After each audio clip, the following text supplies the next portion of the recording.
Hi friends, എല്ലാവർക്കും നമസ്കാരം. വിജയാസ് വേൾഡിലേക്ക് സ്വാഗതം. ഞാനിന്ന് തയ്യാറാക്കാൻ പോകുന്ന ഒരു വയനാട് മീൻകറിയാണ്. നമുക്ക് ഈസി ആയിട്ട് എളുപ്പം ചെയ്തെടുക്കണം എങ്ങനെയെന്ന് നോക്കാം. അപ്പോൾ ആദ്യം തന്നെ ഞാൻ ഈ മീനൊന്ന് കട്ട് ചെയ്ത്, അപ്പം ഞാൻ ചൂര നന്നായിട്ട് കട്ട് ചെയ്ത് കൊണ്ടുവന്ന് കഴുകി വൃത്തിയാക്കി വെച്ചിട്ടുണ്ട്. അപ്പോൾ ഇതിലേക്കിനി കുറച്ച് പുളി ഞാൻ വെള്ളത്തിട്ടുണ്ട്, പിഴുപുളിയാണ് ചേർക്കണത്. പിന്നെ ഒരു 3 പച്ചമുളക് ഞാൻ എടുത്തിട്ടുണ്ട്. ഇത്ര ചെറിയ ഉള്ളി എടുത്തിട്ടുണ്ട്. ഈ ചെറിയ ഉള്ളി നമുക്ക് ഇപ്പോൾ ആവശ്യമില്ല. ഇത് മീൻ റെഡിയായതിന് ശേഷം ഇതിനെ ചെറുതായിട്ട് അരിഞ്ഞ് താളിച്ച് ഇതിൽ ചേർക്കണം. നമുക്ക് ഇതിൽ വേണ്ട സാധനങ്ങൾ നമുക്ക് ഇട്ട് നോക്കാം. 1 ടേബിൾ സ്പൂൺ മല്ലിപ്പൊടി ഇട്ട് കൊടുത്തു, 1/2 ടീസ്പൂൺ മഞ്ഞൾപ്പൊടി ഇട്ട് കൊടുത്തു, 1/2 ടീസ്പൂൺ മുളക് പൊടി ഇട്ട് കൊടുത്തു. 1/2 ടീസ്പൂൺ മുളക് പൊടി ഇട്ടാൽ എരി ആവശ്യത്തിന് വേണമെന്നുള്ളവർക്ക് ചേർക്കാം. ഇപ്പം നമ്മൾ എരി കുറച്ചാണ് ഉപയോഗിക്കുന്നത്, അതുകൊണ്ട് കുറച്ച് 1/2 ടീസ്പൂൺ ഉലുവ ഇട്ട് കൊടുക്കുകയാണ്. ഞാൻ ഉലുവ പൊടിച്ചതാണ് ഇട്ട് കൊടുക്കുന്നത്. ഈ പുളി ഒന്ന് പിഴിഞ്ഞ് ഇതിലോട്ട് ഒഴിക്കാം. അപ്പോൾ നമുക്ക് ഈ പുളി പിഴിഞ്ഞ് ഒഴിച്ച് കൊടുക്കുകയാണ്. ഞാൻ ഒരു മീഡിയം വലിപ്പത്തിലുള്ള ടൊമാറ്റോ ഇതിലിട്ട് കൊടുക്കുകയാണ്.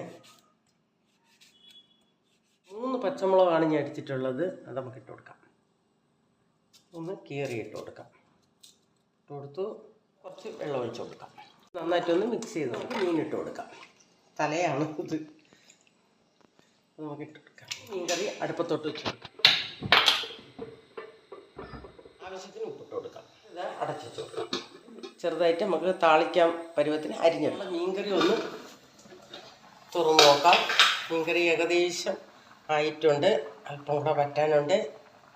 നന്നായിട്ടുണ്ട്. ഇത് ഇത്രയും എളുപ്പത്തിൽ ചെയ്യാന്നുള്ളതാണ്. നമ്മൾ അത് അരയ്ക്കാൻ നിൽക്കേണ്ട, ഒന്നും ചെയ്യേണ്ട. ഇനിയിപ്പോൾ തേങ്ങ ചേർക്കണമെന്നുള്ളവർക്കാണെങ്കിൽ തേങ്ങ മീൻ അടുപ്പി വയ്ക്കുമ്പോൾ ഒന്ന് അരച്ച് വേണമെങ്കിൽ ചേർത്ത് കൊടുക്കാം. അല്ലാതെ നമ്മളിരുന്ന് അരയ്ക്കും പോലെയൊന്നും അരയ്ക്കേണ്ട.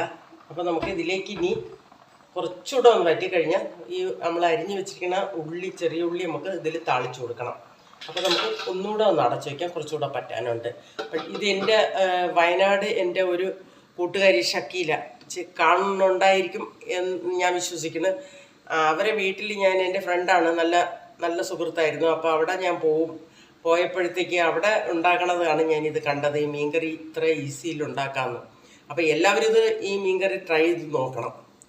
ഇനി കുറച്ചുകൂടെ ഒന്ന് പറ്റാനുണ്ട്, വെയിറ്റ് ചെയ്യാം. അപ്പം നമ്മുടെ മീൻകറി റെഡി ആയിട്ടുണ്ട്, നല്ല പരുവത്തിനായിട്ടുണ്ട്. നമുക്കിതൊന്ന് ഇറക്കി വയ്ക്കാം. ഇറക്കി വെച്ചിട്ട് നമുക്കൊന്ന് ഒരു ചെറിയ കടായിയാണ് ഞാൻ വെച്ച് കൊടുക്കുന്നത്. ഇതിലേക്ക് നമുക്ക് കുറച്ച് വെളിച്ചെണ്ണ വെച്ച് കൊടുക്കാം. കടുക് കൊടുക്കാം. കടുക് പൊട്ടിയിട്ടുണ്ട്. ഇതിലേക്ക് നമ്മൾ അരിഞ്ഞ് വെച്ചിരിക്കുന്ന ചെറിയ ഉള്ളി, നമ്മളെ ഉള്ളി മൂത്ത് റെഡി ആയിട്ടുണ്ട്. ഇതിലേക്ക് നമുക്ക് കറിവേപ്പില ഇട്ട് കൊടുക്കാം. കറിവേപ്പില ഇട്ട് കൊടുത്ത് ഞാൻ സ്റ്റൗ ഓഫാക്കിയാണ്. സ്റ്റൗ ഓഫാക്കി നമുക്ക് മീൻ കറിയിലോട്ട് ഒഴിച്ചു. അപ്പോൾ നമ്മുടെ ഈസി മീൻ കറി റെഡി ആയിട്ടുണ്ട്. എല്ലാവരും ട്രൈ ചെയ്ത് നോക്കണം. ഇത് നല്ല എളുപ്പത്തിൽ ചെയ്യാന്നുള്ളതാണ്, നല്ല ടേസ്റ്റുമാണ്. പിന്നെ ഇത് കുടംപുളി വേണമെന്നുള്ളവർക്ക് അത് ചേർക്കാം. ഇവിടെ കുടംപുളി അത്ര കുട്ടികൾക്ക് ഇഷ്ടമല്ലാത്തതുകൊണ്ട് ഞാൻ കുടംപുളി ചേർത്തില്ല. അപ്പം എല്ലാവരും ട്രൈ ചെയ്ത് നോക്കണം. ഇത് പെട്ടെന്ന് നമുക്കൊരു 10 മിനിറ്റ് കൊണ്ട് മീൻ വെട്ടി കിട്ടി കഴിഞ്ഞാൽ പെട്ടെന്ന് തയ്യാറാക്കാമെന്നുള്ളവരാണ്. എല്ലാവരും ട്രൈ ചെയ്ത് നോക്കുക. ഈ വീഡിയോ എല്ലാവർക്കും ഇഷ്ടപ്പെട്ട ലൈക്ക് ചെയ്യുക, ഷെയർ ചെയ്യുക, സപ്പോർട്ട് ചെയ്യുക. നന്ദി, നമസ്കാരം.